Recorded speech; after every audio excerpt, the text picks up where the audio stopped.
You're gonna flip. Oh, no. It's not a thing. I really don't think it's a thing. I'm gonna flip this table a la Teresa Giudice in You're season 1 of Real Housewives. Yeah, you are. And, like... Nikki, I have to be adamant about it because I feel like real. There's other factors. I really don't believe this is a thing. I don't believe this is a thing, okay? Ellie, do you believe this is a thing? No. For the record, I think Ellie is a little unsure about if this is a thing. It's not a thing. Okay, so, because there's other factors in the sense that, like, my apartment totally had black mold in it. Like, so I was having, like, vitamin D deficiency problems, and so Wait, are you sure you weren't in Oregon? Yes. Because that's literally... But, like, honestly, like, I have to say that there must be other factors, but there were certain times, right? Because, like, I do this a lot sometimes when I panic as well, where I'll, like, wake up and I'll see something, but it's not there, right? But... and like I don't know if I was in a panic mode or if it's the mold or if it's the vitamin D deficiency. Or if it was all real.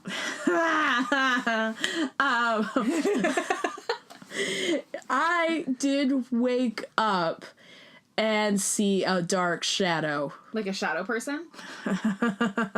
You saw a shadow person. I don't think it's a shadow person. You left this out of our shadow people episode? I only just realized this until you told me, oh, I have stuff at my place. And I was like thinking, do I have stuff at my place? Yeah. It might have been. It might have also been the black mold that was messing up my brain or my lungs or something, giving me fucking cancer or something like that. It also might have been the vitamin D deficiency. But I remember waking up and opening my eyes and seeing a thing right above me that was dark, and then I flipped out and hit the switch, and when I hit the switch, it went away, right? But also, I wasn't, like, knowledgeable about what shadow people were back then. Yeah. Because, like, shadow people... it's like, I like the stories, but I have a hard time believing in the shadow people thing. Okay. I have to be honest about that. Because, like, it just sometimes I'm like, oh, there's other factors for it, you know? Uh-huh. But, yeah, so that's my only thing that was in my Korea experience. Ellie the skeptic and Nikki the believer. I know, this is why it works. Hello? Welcome. This is the Two Cities. Oh, I'm so excited. Belief in the supernatural. Where does it begin? We're both fascinated with the paranormal and unexplained, obviously. But is it because of where we come from? Who we've grown to be?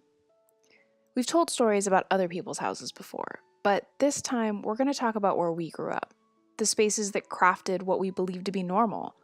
We'll share peculiar stories from the places that we've called home. Who wants to go first? It doesn't matter. You go first. No, do you want me to go first since I wrote stuff down? Sure. Okay, I'll go first. Alright, so I'm gonna start off with the history of the house, right? So, the house, grow up, my neighborhood's called Hollywood Grove area now. It's actually officially called that. Oh. Because, like, the area that my house is in is, like, it used to be just orange groves. Like, it used to just solely be orange groves and farming and whatnot. My neighbor, I guess, found, like, an old milk bottle from, like, the 1800s or something like that, so I think there was a cow that used to, like, chill around. At least one cow. Just one cow. Good old Bessie. And, like, on the top, there, like, my house kind of, like, goes up a hill a bit, and, like, near the top, not at the top, but near, is, like, this really intense old house, which, like, everyone suspects was, like, the first house on that block, or in that whole area, and it's, like, it used to be the farming house or whatever. It's, like, basically what you would expect, like, the house from Beetlejuice to look like, right? It's very, like, Why have old. I never seen this house? I don't know. Like, we have to point it out to me. Yeah, I'll, you know. So it's like Yeah, so it's a pretty old neighborhood. My school, which is like 2 blocks away, was built around like I think 1906, and it was built by Spanish nuns, and it was basically that house on my block and the Spanish nuns, and that was pretty much it, right? My house was built in 1919, and I suspect there was another owner, just because the 1944 census or 34 census came out, and there's a whole block on like Los Feliz archives, right? And basically my house was like owned by a woman named like Sylvia, right? And I like did some deep dive digging, right? I was like very into it, and there's like a Los Angeles Times article from like the 30s that said that there was a woman that like a woman with the same name was getting a divorce from her husband, right? And he was like, I guess a dentist or a lawyer or something like that. And so it's interesting because like if you look at where the census of when the Great Depression was, all of the other houses were like rental houses, and like, you know, so there was like 5 families in like one house, and my house is the only house where it was just her, right? So I think she was able to survive a bit and like live a very comfortable life. So the guy that used to own the house before us, right, he died in the house, right? Yeah, right? So, so like the thing is, his house, he didn't have any like kids, right?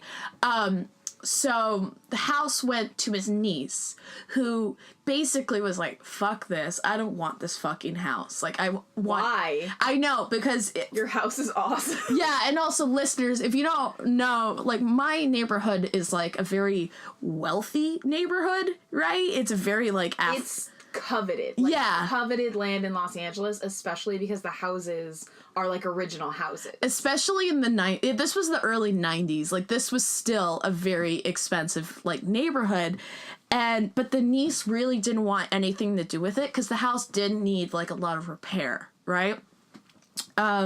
So my parents got the house for a cheap price, right? They were like literally the only, like, I think they were the only ones that like offered the basic amount that she wanted, and we're like, please. And she was like, yeah, fuck it, here you go. You know, Y'all seem nice. yeah. And like it, like I said, like it needed a lot of repairs. So especially at the point where like my parents walked in, his stuff was still there, right? All of his stuff, like the walls were covered in like black smoke because he was a big smoker, right? So they had to like Tar scrub stains on the walls. Yeah, so they had to scrub the walls, and like literally they had to like sell his stuff at certain places. And like the best part is like accidentally my parents sold an actual Tiffany's lamp that he had, because they didn't realize it was a Tiffany's lamp until later on. And they like, my dad tells me it was like one of the ugliest lamps he's ever seen in his whole life, right? Like the ugliest things. Well, yeah. Right? But he was like kicking himself because it's probably worth like $50,000 to $60,000 down, you know? Yeah. So, right? Cool. Yeah, right? So, so like, but we moved in when I was around 2 years old, right?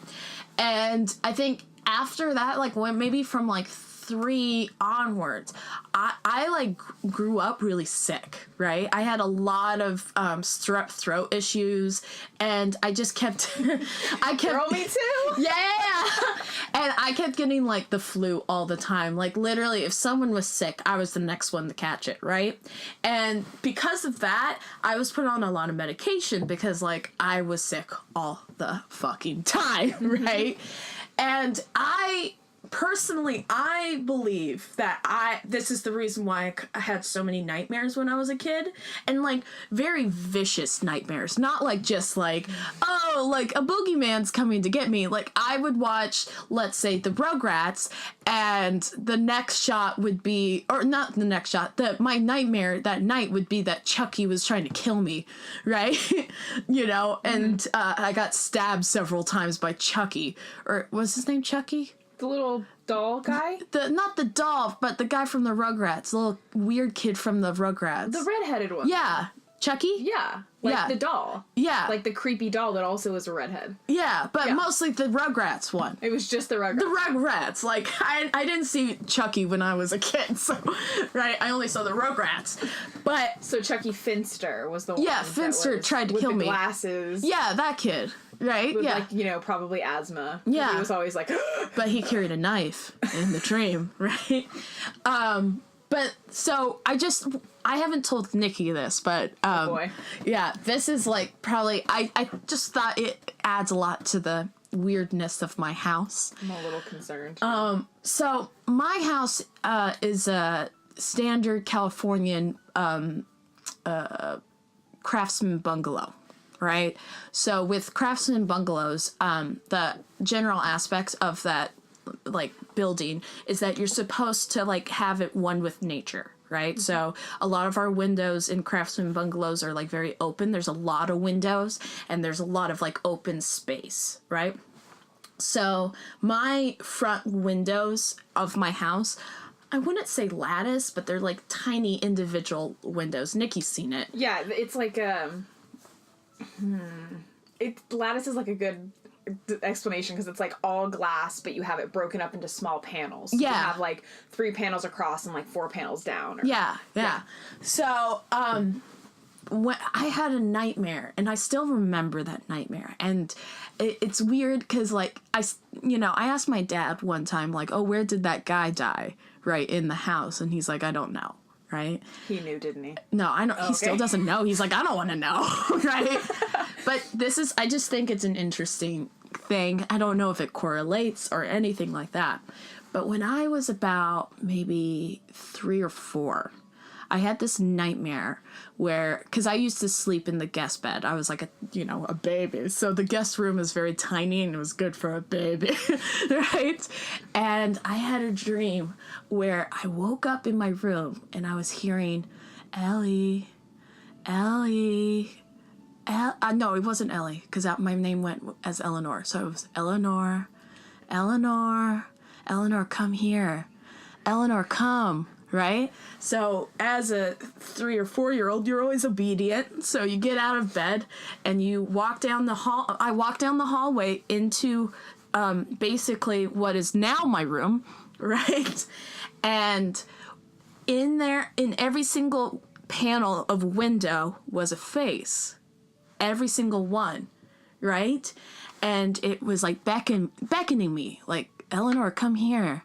Eleanor. Were they like talking to you? Yeah. Like all of the mouths were moving all of them were, yeah, but they were all different faces. Different faces, and it was also like at different, like, it wasn't different all times. Yeah, so it wasn't like a chorus of them. No, it was just all of them talking. But there was one I remember in the upper left-hand corner that really scared me. Right? He had a very scary face, and it was just, that one was the one that I was focusing my everything on, right? And it was like they were just kind of trying to beckon me, but like, I was staying where I was, which was at like the doorway, because I just, for some reason, I wasn't moving. Like I was obedient enough to see what was there, but I wasn't obedient enough to actually listen all the way. And they started to get very frustrated, right? And they were just kind of being like, Eleanor, come here. Eleanor, come here. Mm-hmm. Eleanor, right? And they were just getting like, their faces started to morph into like an angry sort of situation. And they were like, basically kind of like, come here, like that sort of thing. And I think once that kind of happened, I was like, I woke up and I was like freaked out, right? Well, yeah. But then, like, eventually, I think I started to get better, and so the nightmares started to disappear, right? And, like, I've always felt like there was something weird with the house, but, you know, I eventually was like, whatever, it's a house. Like, it's not a big deal. But there was a couple of situations where I have been talking about this with, like, my dad and, like, my neighbors, weirdly. And nowadays, it's just gotten a little bit weird again. Okay, so one thing I talked to my dad about, like, I was like, oh, do you feel like this house is haunted? And sometimes he's like, well, some weird things happen. I mean, he's a pretty big skeptic like I am. So, like, he'll be like, weird things kind of happen, but I don't know, it might be something else, right? And he's in his, like, he explained that when he goes to bed at night, he hears, like, footsteps or, like, kind of, like, movement in the attic. Now, mind you, we don't have an attic you could walk around in. Yeah, no, Los Angeles attics typically are, like, kind of crawl space. Yeah, this is a crawl space sort of thing. But he hears, like, footsteps in the attic, right? Another thing which happened recently, which was weird, was that I was sick, so I was in my bed, but, like, one morning, literally my dad goes, oh, the house is haunted. And I was like, what? What do you mean? And he goes, well, the TV keeps turning on. Literally. Just on its own? Yeah, and it would be like, the TV turns on, and then Apple TV turns on, and then something plays, and then something stops, and then it turns off, and then it was doing... All on its own. All on its own. All on its own. And... so it happened till about, I would say, 11, because I went into the living room to, like, just chill because I was sick and, like, you know. And then I think, honestly, I texted you, the house is haunted because the TVs keep turning on. Oh, yeah, you did. Right? And then it stopped. It stopped. It never did it again. You acknowledged it. I acknowledged it, so I was like, fuck. Right? That's so weird. Weird, right? And then, so here are the two creepiest stories. Oh boy. Right? Buckle in. So, I was talking to my neighbor about, like, how the house, just weird situations happening. Oh, no, I wasn't. I was talking to him about the podcast. Are you lying to our listeners right now? You're just No. bold-faced lying. I was talking to him about the podcast. Okay. And he goes, oh, so have you been experiencing weird things? And I'm like, oh, just occasional weird things, which is the next story would be the occasional weird thing. But he was telling me about when he's literally my next door neighbor. Literally my next door neighbor. And he was telling me that one time he came home around 3 a.m. Okay. Right?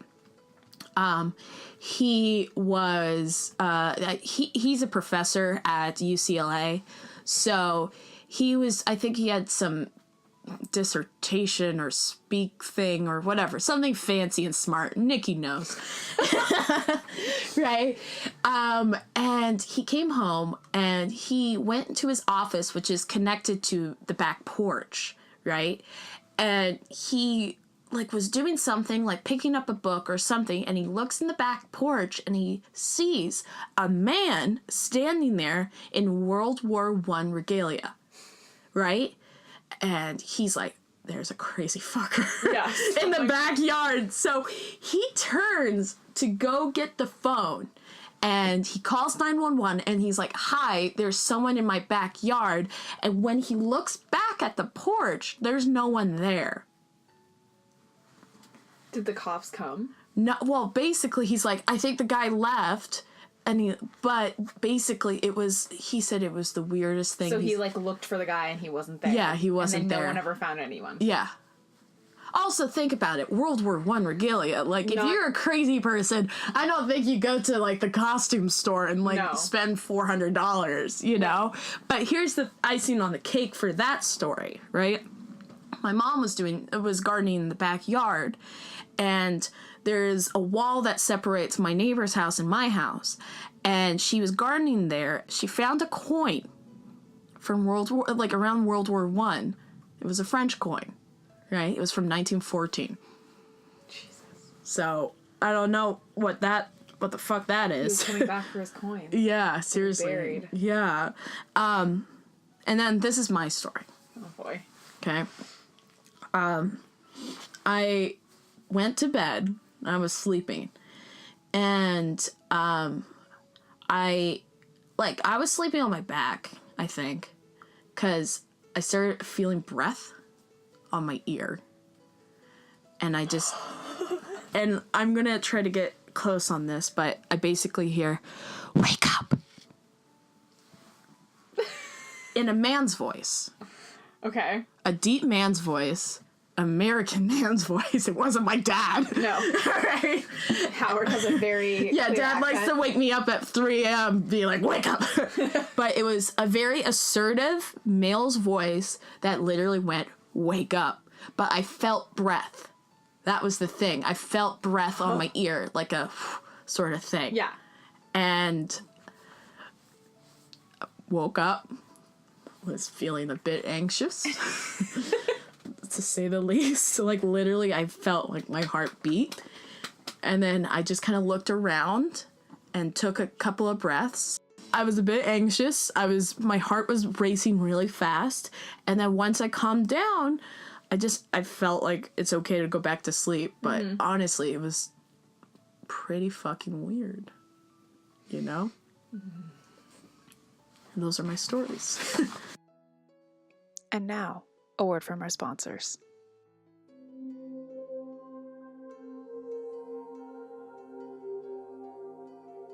We all come here for one major thing. We love the paranormal. Whether ghosts whispering in your ear or alien lights blinding you from above. We always like to question and explore the unanswerable. That's why Parabox Monthly is a fantastic service to satisfy those thirsts. Wonderful. Parabox Monthly is a subscription box service that sends you a paranormal puzzle with every box. Every month, they ship out a strange and unique paranormal themed shirt, which contains hidden clues for you to solve their riddle. If you're skilled enough to find the end of their hunt, you'll be entered into a drawing for additional merchandise. Attention. To help carry on our important work, I want you to join the Secret Squadron. If you wanted to experience the escape room next to Bigfoot, this is the company to do it.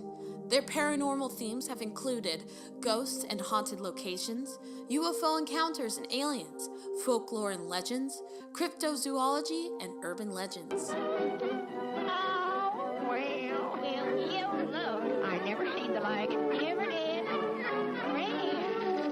Also, if you're worried that you'll be stuck in a contract system that would never let you out, don't worry, you could cancel anytime. So, for paranormal or supernatural fun, go to www.paraboxmonthly.com and use our code 2cities at the checkout box. 2cities, one word, to get 10% off your first box. That's 2cities in the checkout box for 10% off. Golly, Chief, I hadn't opened up the box yet. But I'm going to now. Enjoy your search. Obviously, we love stories. So it's no surprise that we're bibliophiles. We love books, we collect them, and that's why we're so excited to tell you about Bookishly. Bookishly.com has a range of things for book lovers, including monthly subscriptions from teaandbookclub.com. You can choose between tea or coffee and either a vintage book or a new copy of a classic book with a design created exclusively by Bookishly. And they truly are beautiful. Bookishly is a real dream come true for anyone who loves books, bringing you a wonderful surprise each month. But don't take my word for it. Check it out at bookishly.com or sign up at teaandbookclub.com. Prices start from $18, including shipping from the UK. And for our listeners, the code TOTC will take 10% off your first 3 payments at teaandbookclub.com and 10% off orders on Bookishly. That's code TOTC for both teaandbookclub.com and bookishly.com. And now back to the podcast. I'm going to talk a little bit about the house that I grew up in. So I grew up in Burbank. I was in the same house, in the same bedroom for 24 years before I moved to Oregon. And my grandma and grandpa bought the house from the builder. So it was built in 1941 by Eber Slatt. And my grandma and my grandpa lived in Burbank down the street in a house that I think my grandma's grandma had owned and like rented out because my family, like my great grandparents and my great grandma's parents bought properties in Burbank and like rented them. Yeah. You know, when that was a thing that was doable Yeah. in Los Angeles without being billionaires. And so they just moved. They wanted to be in the same area, and this house is like a block and a half from my grandma's house, which her parents were living in. That's the same area. Yeah, so it was like appealing, right? Because the house was closer to her parents, it was still in the same neighborhood, and the house that they had been living in was smaller. And my grandma had my uncle in 1961, and then my mom didn't come along until 67. And so they had like, you know, a little 6-7-year-old, rambunctious, my uncle was a nightmare child, and then she had her second child, and they didn't have space, so they needed a house that was bigger so that the kids could have a bigger bedroom. So the house that they moved into, they lived in, my grandma got when my grandma and my grandpa got divorced, so my uncle and my mom grew up there their whole lives. My mom moved out for a little bit when she was like in her late teens, early 20s, but then moved back in when she was pregnant with me. And my uncle and my mom lived in that house for a while without my grandma. And then my grandma ended up moving back in when I was a kid. So for the majority of my life, there was like 3 to 4 people living in this 2-bedroom house. Yeah. And it's a craftsman home, not a bungalow, but also had like a back porch area, you know, to be connected with nature, those kind of things. All of the like eccentric parts of craftsman homes where it's like we had this weird archway. You have an archway. Yeah. We had like our hallway was very angular. Yeah. Like it like had this weird curve and bookshelf that was built in, and so I mean I love the house because I grew up there and there's like so many weird things about it that I thought were interesting, but I also always felt like there was something else there. And when I was really young, I was very attached to my mom. Like, I was an only child. My dad wasn't around. I just was, like, super introverted, didn't like other kids. Me! We were the same child. I was a very, very sick infant. They thought I had cystic fibrosis, but it turned out that I just had, like, really bad bronchitis, but I had to be on, like, breathing machines. I got ear infections all the time. I was on a bunch of, like, antibiotics all the time. I got strep throat and scarlet fever at the same time. Yeah. So, you know, I also had those weird, like, you know, 3 a.m. screaming fits because my ears hurt, had to go to the doctor nights where it was, like, really stressful. But I didn't have weird dreams.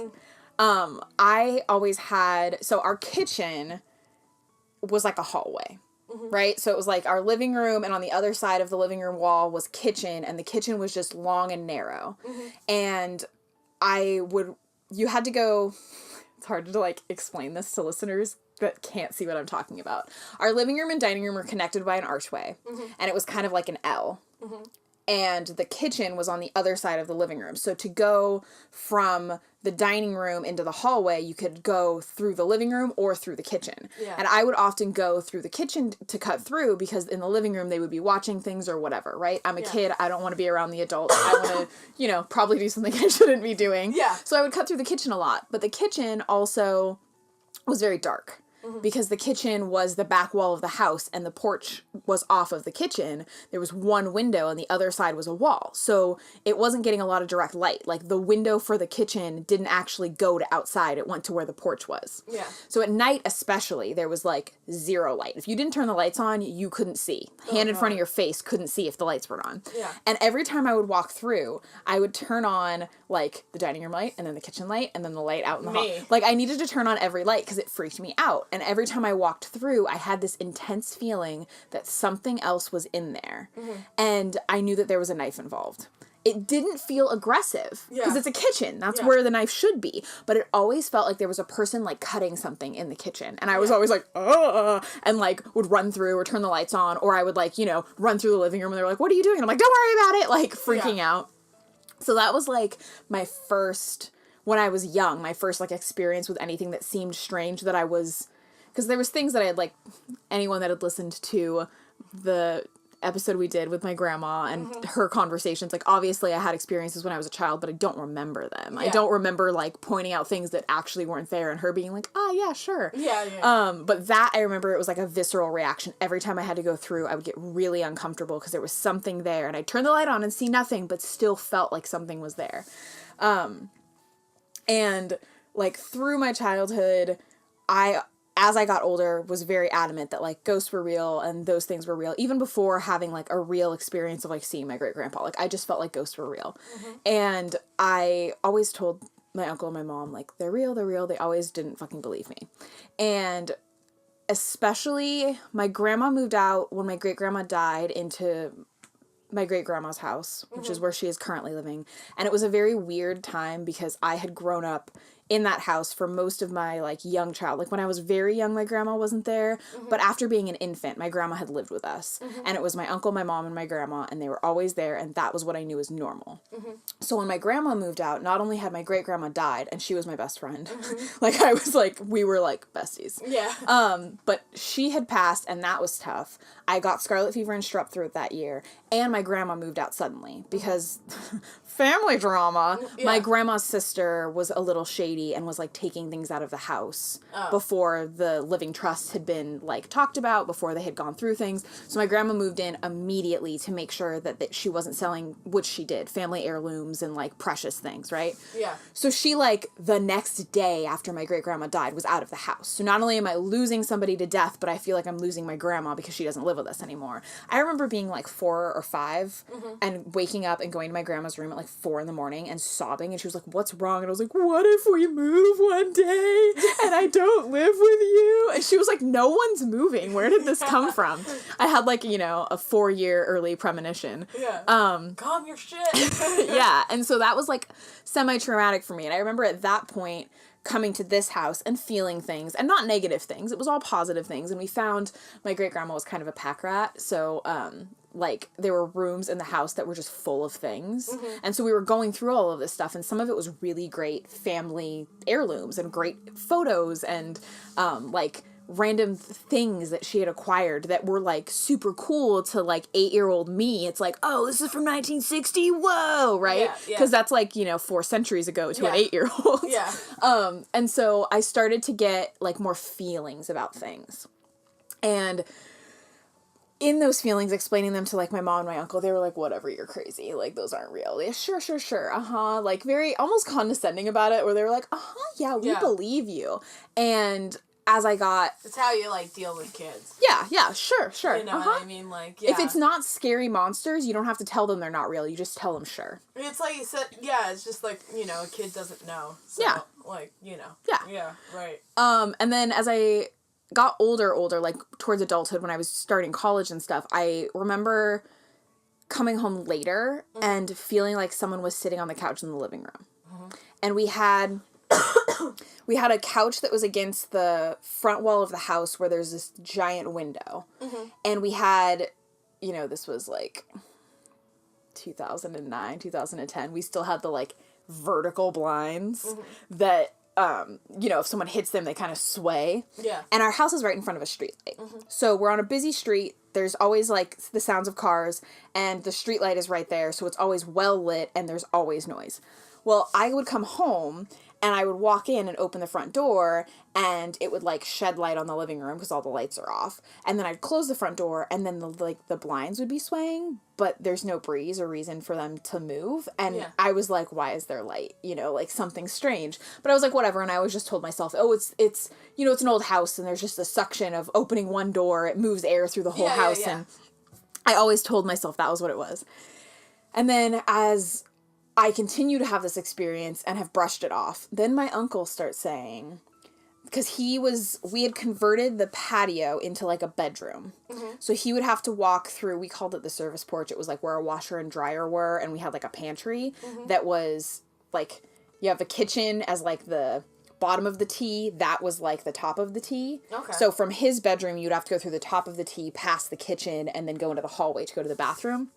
So he would walk through there, and the living room you can see as you're walking out of the service porch into the hallway.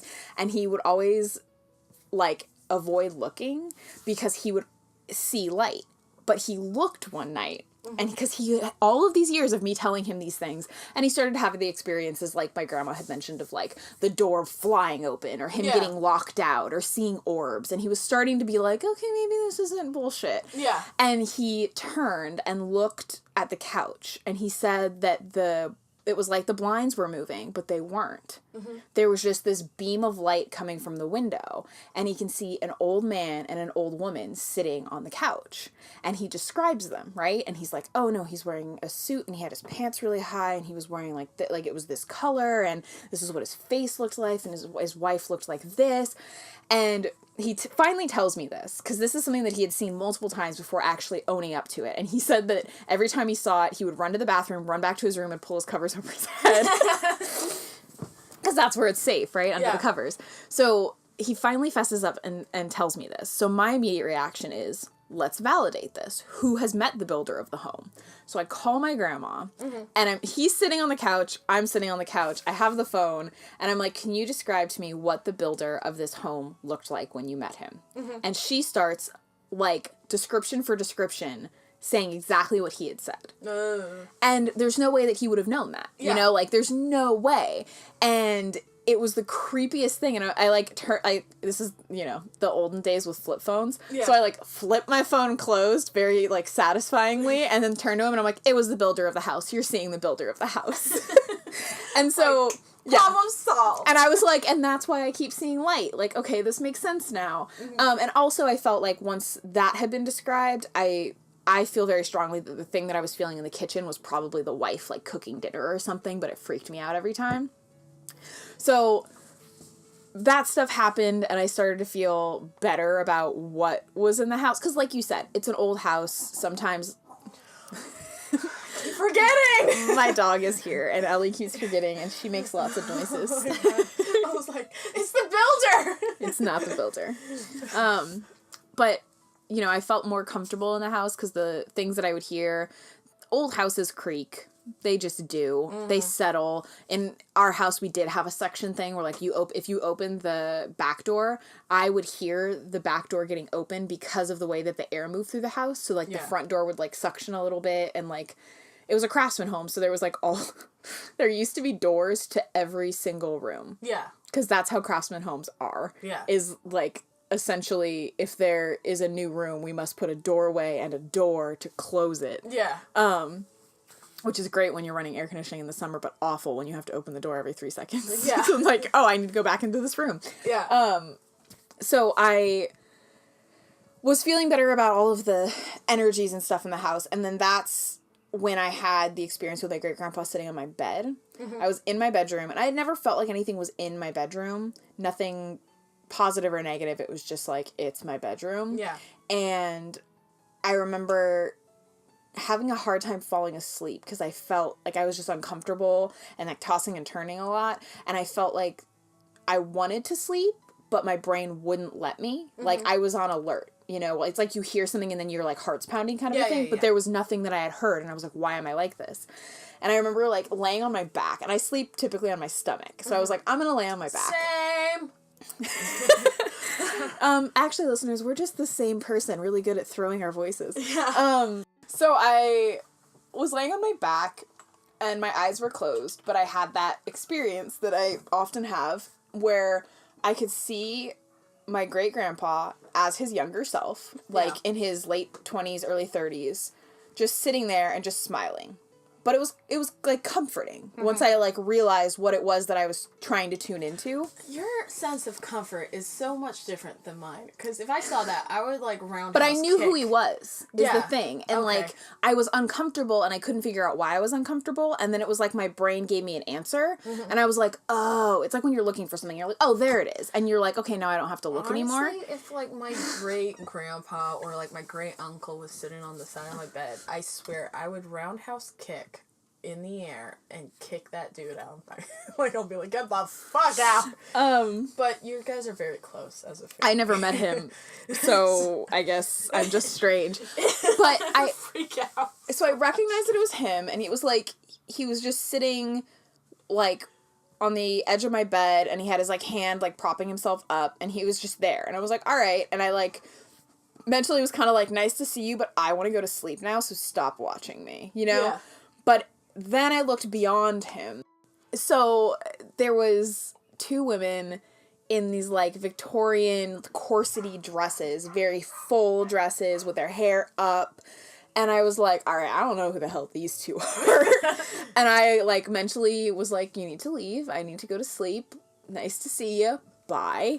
Bye, Felicia. Basically. And I felt very much like he had brought them to, like, be like, look, this is your great whatever, right? Yeah. And, like, his family was from Lithuania. And so, like, I know that there's a lot of family on that side that they left in Lithuania when his parents came to Baltimore. So I'm sure it's, you know, somewhere down the line, someone, and even if you look at, like, the old photos of his family in Baltimore, you're like, oh, that's very formal, interesting. Meanwhile, you and I are, like, sitting here in t-shirts. Yeah, seriously. They were like, oh, we must cook dinner, let's put on our bustles, and we were like, what? Yeah. Like, takeout and pizza. Yeah, right. So I always felt like that was, like, my most intense experience until I decided to start recording my sleep cycles. So I started grad school, and I was like, I should pay attention to my sleep cycles and try to make sure that I'm getting enough sleep. I had a lot of issues my first term because I had, I needed glasses really badly, but I have legally 20/20 vision, but my eyes strain really bad. So I was getting horrible migraines and I couldn't figure it out. I went to like 6 different doctors, and one of the things they suggested was like try tracking your sleep cycles to make sure that you're getting enough sleep because that could be causing the headaches. Yeah. So I found this app that records your sleep cycles partially by recording any sound or movement that you make. So I have this app set up on an iPad, and it was Christmas time, so it's the end of the term, it's winter break. Chase, my boyfriend, is with me. So both of us are sleeping. I always sleep next to the side of the bed that it was next to, right? Yeah.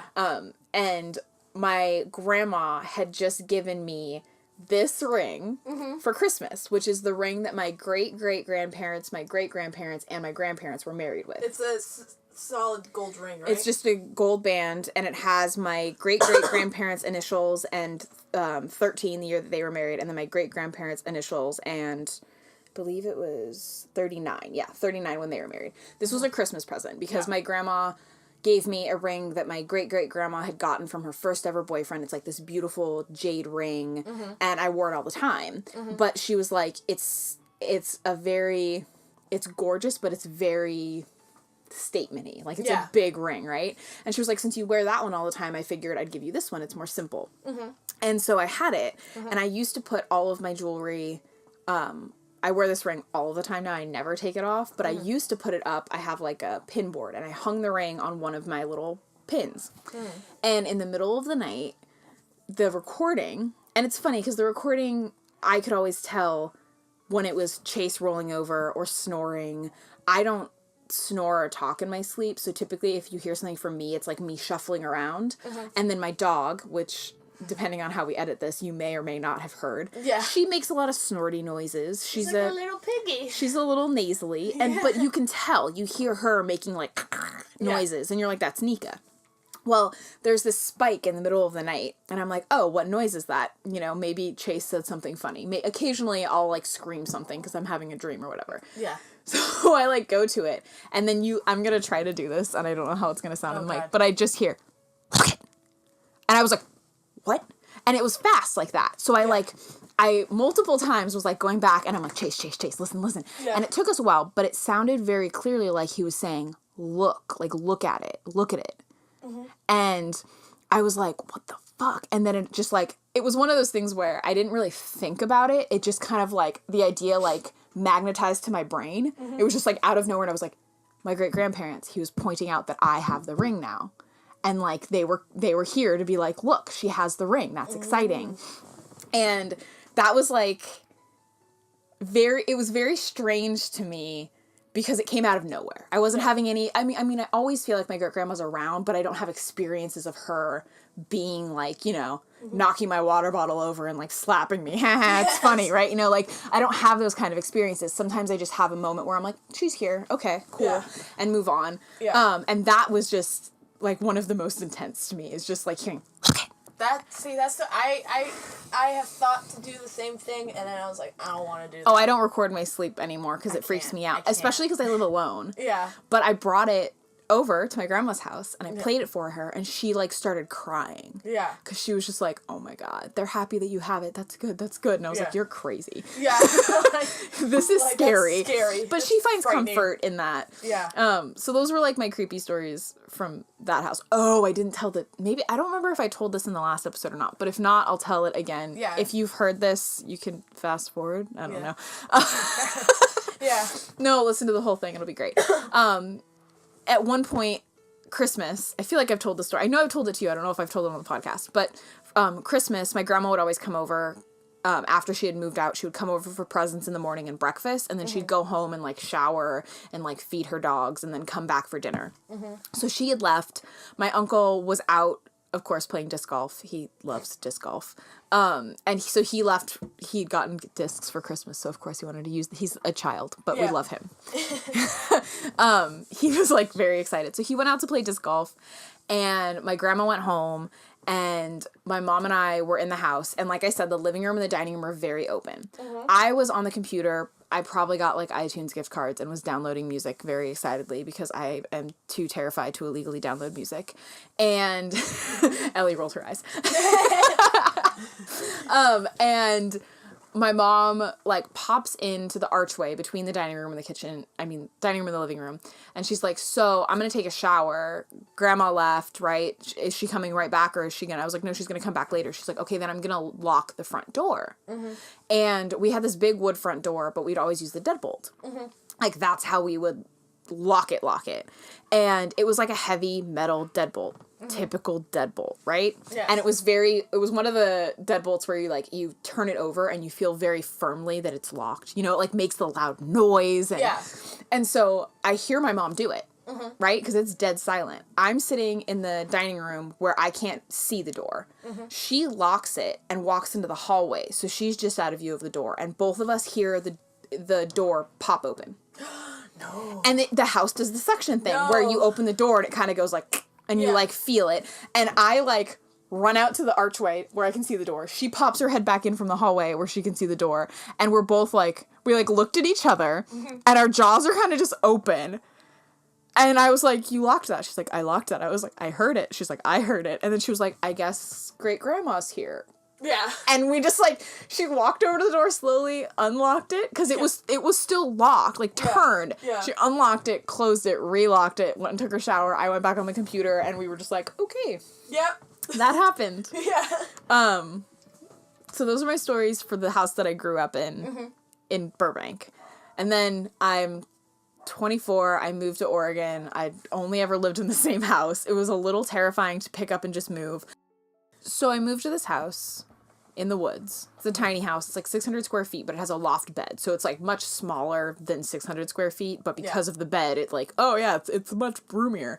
But it's like, it's almost on like stilts, right? So there's like a little porch area and steps you have to go up. And it's on property that this guy owns. And his house is off to the other side. But it's almost completely surrounded by trees. So from inside my house, I could only see his house if I was standing on my porch, right? So I feel very isolated. And I have neighbors around me, but you can only really see them at night when their lights are on because there's so many trees. And for whatever reason, now, mind you, I never really had nightmares as a child. Occasionally I'd have a nightmare, but it wasn't a recurring thing. I didn't have, sleep paralysis. I didn't have issues with sleep. Never an issue. Yeah. I moved there. And it was small, so I didn't want to hang curtains because curtains made it feel even smaller because there was windows everywhere. Oregon is a very dark state. Like, we get a lot of rain. It's often very gray. So he had, like, skylight. There was a skylight in the kitchen. There was windows almost all the way around the house so that you got light in. And I only had a curtain hanging in my bathroom. Because you wanted the light, and the curtains made it feel really small, so I just left them open. At night, that's terrifying because you can't see anything outside, but it can all see you, right? Yeah. And so I used to go to bed early. I used to try to talk myself down. I would like turn my porch light occasionally on so that I could see what was immediately around me. My front door was a glass door, so it always freaked me out that if someone came knocking on my door, I would be able to see their hand knocking and that's it, and then not see anything until I opened it or turned the light on. And so, like, I always tried to keep my brain from, and I'm a, you know, single woman living alone also was a concern of mine. It wasn't always just, you know, demons that I think are going to hurt me. Yeah. But, so it was a little scary, and I would go to bed early a lot. Yeah. I always had a hard time falling asleep for whatever reason. Don't know if it was because of starting a new grad program or, you know, there's a million reasons that it could have been happening. Yeah. But I had a recurring dream. Ooh. While I lived there for a year. I had a recurring dream while I was there that I have not had in the year and a half since I have moved out. And I had never had before. Oh. I would wake up, be completely unsure of where I was. Like, I would actually wake up. Yeah. Right? And I would, like, freak out. And it, like, I say dream, but I wasn't dreaming it. Because this is, like, what was happening in my head as I am consciously awake and my eyes are open. Yeah. Pitch black room, feeling around on my bed, not recognizing it's my bed, thinking that I'm laying in the woods. And that there are native people watching me. Like, people living in the woods who are watching me. Not necessarily Native Americans, just people who are living there and I am in their space and I am not supposed to be. And their space happens to be just the woods. Oh. And, like, I'm going to be attacked by these people because I don't belong there. Yeah. And I would have this dream regularly, wake up, feel around, still be confused, not know what's going on, reach towards a light where I, like, muscle memory knew, click it on, realize I was in my bed, talk myself down, and be able to go back to sleep. But I had this probably, like, once a week for the whole year that I lived there. And I had, like, zero explanation of why. Yeah. And it wasn't like I had seen a movie that was similar. I wasn't reading up on these things. Like, there's a lot of politics about Indigenous people, especially in the Pacific Northwest, and them being moved. Wasn't looking into that at that time, you know. It was very, very strange. And since I moved, I have not had that Have at you all. asked your landlord about that? Like, your old landlord? I didn't, but I promise you that there were people that were living in Eugene that got pushed out. Yeah. I mean, it's America. Yeah. Yeah. So I had that while I was living in the other house. And then in the house that I'm living in now, it's like Craftsman-y, but it's like an apartment complex. So it's like 4 apartments. From the outside, it looks like a ranch-style house, just really long, but there are 4 separate apartments. And mine, I have a really big living room. And then there's like a little, it's like a hallway, but it's really tiny. And it has, like, there's, like, 4 doors, right? So the living room, you walk into the hallway. So there's one behind you for the living room. To the left of you is my kitchen. To the right of you is my bathroom. And right in front of you is my bedroom. At one point in time, each one of these had a door. Because there are marks in the door frame where they have, like, plastered over where the door would go. Yeah. And so I was like, I remember noticing that when I moved in. And I was like, this literally was a tiny, tiny room Yeah. of doors. Yeah. Yeah. And so in that area, I've had a couple of weird dreams since I moved into that house, especially once I got back from my hike. I kept having dreams. They were nightmares that I was in the woods where I shouldn't be, you know, sleeping in a cave, sleeping on the side of a mountain, uncovered. Like, I was waking up and having these weird dreams. I know that some people, I, like, asked on a Facebook group and some other people had mentioned having kind of strange dreams, but I feel like I'm the only person that has had, like, visceral nightmares. Yeah. Yeah. But I typically don't really have stress dreams like that. And I don't know which one to start with. So when I go to bed, I usually stay in bed. So occasionally I'll have to get up to go pee. Yeah. And I always sleep with my door closed. I open this door into my hallway. Yeah. And I see a man sitting on my couch. Because my couch faces away. Yeah. Right? So I'm looking at the back of my couch when I open the door. And I see him sitting there. And you know the very famous painting, I don't remember what the name of it is, where it's a man in a hat, but his face is an apple. The apple is, like, right in front of his face. Oh, yeah. It was like I that. don't know what it's called either. But It was like that, but from behind. There was no apple, but, like, that's the hat, and he was wearing, like, a gray, like, he was sitting there, right? Yeah. Yeah. And I was like, okay. I went pee, and then I, like, came back towards my bedroom, and I just mentally said, sorry, you can't be here. Please leave. And I went into my room and closed the door and jumped in my bed and got under the covers and was like, ugh. Yeah. Yeah. And just hoped that he was gone. So that was, like, my most innocuous story in that house. And since then, every time I get up to go pee, I have this intense feeling that when I open the door, there's going to be some cloven-hooved monster standing right in front of the door. And I have no explanation for this, but I have this intense feeling of it, right? And I don't know what the monster looks like. I just know it's going to have like cloven hooves and be standing up and just like, right? Very every paranormal movie you see about demons. Like, but it's like this gut feeling where I'm like, today's the day. and then I'm like mentally like, no, Nikki, nothing's going to be there. And then I open the door and nothing's there and I'm like, I knew I was right. So that has been, like, something that's every time I open the door, right? So then my friend Nicholas comes to visit. The podcast comes up because we shamelessly self-promote. Yeah. And he asks he's like, you have a podcast? No way, that's so cool. And I'm like, yeah, it's fun. And then he's like, what's it on? And I'm like, supernatural stuff. And he was like, nope, not listening to that. And I was like, why? Yeah. And, you know, because when someone has that kind of reaction, you're like, do you have stories? Yeah, tell me. I need another episode. Literally, I was like, interesting. Do you want to tell me about it? Yeah. And he has had experiences with shadow people. He was telling me that he had a little girl that would come around, and when he first saw her, he kind of ignored her, but she would come around pretty frequently, and he felt like she was there because she wanted protection. He's like a bigger dude, right? And so he's a compassionate guy. He was like, if you're scared, you can always hang out with me. It's fine. Like, you know, you're not freaking me out. If it makes you feel better to be here, that's great. Yeah. But once she started hanging out, he calls them characters. Other characters started showing up, and they weren't all good. And when they would come, he also had experiences with shadow people. So he starts telling me about these experiences with shadow people. Mind you, this is like a work night. I'm exhausted. It was him and 2 other friends, and we're up till like 1 a.m. chatting about this, and then they're like, oh, it's 1 a.m. and we, you know, my friend and I both have work and they're visiting, so they're like, it's fine, and we're like, no, it's not. Yeah. So we go to sleep, and of course they all leave, and I like turn off my lights and I go into my bedroom, and I'm like, those fuckers leave at 1 a.m. talking about shadow people, and now I'm supposed to go to bed. Yeah, yeah. And so I get into my bed, and I have that intense feeling about something being in the house. And I'm like, it's the dude on the couch again. It's the dude on the couch. It's fine. And then I'm like, it's the creepy demon outside my door.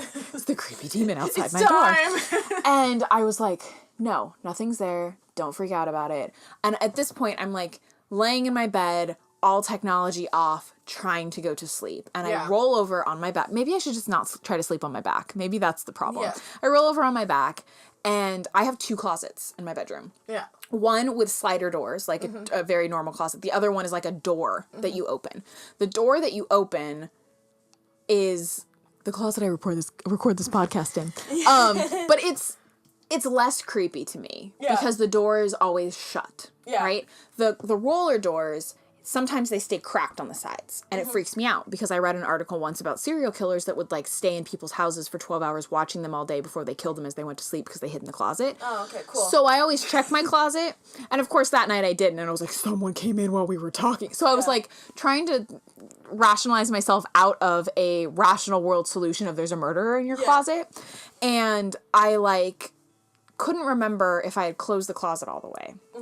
And so I like lean up to look, and I see this darker than dark, because my room's pitch black. I have blackout blinds because I like sleep. Yeah. And light makes anyone stay awake. yes. And I don't want to be watched while I sleep, so that's another reason. So it's like hand in front of your face, can't see it, dark. That's how my bedroom is. And I sit up, and in the pitch black bedroom, there is a dark figure standing right by that closet. And I'm like, no, it's not there. You're making it up. It's superimposed on your eyes, and that's why you think you're seeing it. You're looking for something. And I like keep closing my eyes and looking. And then I just like laid down on my bed and pulled my blankets as high as I could get them. So they were like covering my eyes. And I was like, okay, you can't be here. Yeah. You're not invited. Yeah. I'm going to sleep now. Yeah. And I just laid in my bed and did a lot of talking myself down of like, you need to go to sleep and you're relaxed and it's fine. Shadow people aren't real. Yeah. And I went to sleep and I haven't seen it since. Okay. But I feel like the 2 incidences where I felt like there was a presence or something there, like this looming feeling of like this creepy thing outside my bedroom door that has not like materialized but constantly is like a thought, and this guy in my house that I saw sitting on the couch, like those 2 things I was like, oh, it's one of those. Yeah. And then it was not. Yeah. And it freaked me out. And like he had mentioned that he only had experiences with shadow people when he let other things interact with him. And I was like, oh no, when I told that guy to go, maybe I like opened a door for shadow people, or like I'd rather have the guy on the couch than the shadow person in the room. Can I pick one? Yeah. So that was like a weird thing that those are my weird things. Wait, you're forgetting one. Am I? Yeah. What one? It's involving me as well. Remember? What? Okay, I'm gonna move this a little bit over here, so I'm gonna be involved in this. What? Remember the voice? The voice? In the podcast? Oh, the demon voice? Yeah! That I never heard it. Okay, so I was editing one of our episodes. I don't now remember I feel, what episode was it? I feel way more validated about feeling like there's a demon outside of my bedroom now. Yeah. Oh my god. So it was like... Lorraine Warren, I need your help. Yeah. It was like one of our episodes, and I don't remember which one it was, but I was editing it, and I had it really loud. I had my headphones in, and you were talking, and I have listened to your dog several times. I know what your dog sounds like. Yeah, like, it's that. But it was like, I was listening, and, you couldn't hear it if you didn't have your headphones in, and you couldn't hear it if you don't have it on full blast. So it was quiet compared to what everything else was. And when you were talking, there was a point where it was just like, it seemed like sort of like a weird, creepy voice. And I replayed it several times. And then I text Nikki, like there's a demon in your recording. Like, hey, thanks for the recording. It's really nice. Also, what are you doing next week? And, oh, by the way, there's a demon in your house. Like, literally. And you're like, what? And I'm like, whatever. And you were like, there was a demon in your recording. And I was like, what? Where? And you were like, it's in there. Yeah. Like, I couldn't remember which one, and I didn't want to go back and, like, listen to it again. I forgot about that. There are so many cliches about home. It's where the heart is. It's where you make it. It's home sweet home. And that's why home is the scariest place for all of these unexplained things to happen. Home is our safety, our comfort. But our homes are also who we are. Maybe we become so comfortable with these peculiar happenings, coexisting with something else becomes part of that comfort. So listeners, remember, we're not just telling you stories about our homes. We're telling you stories about who we are. Thanks for listening. Remember to rate, review, and subscribe on iTunes, SoundCloud, Google Play, Stitcher, and YouTube. We love hearing from you guys.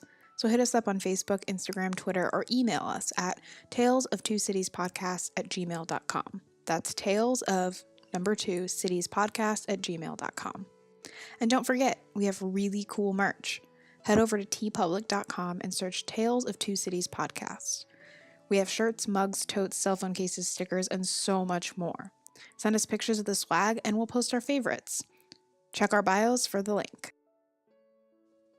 Until next time.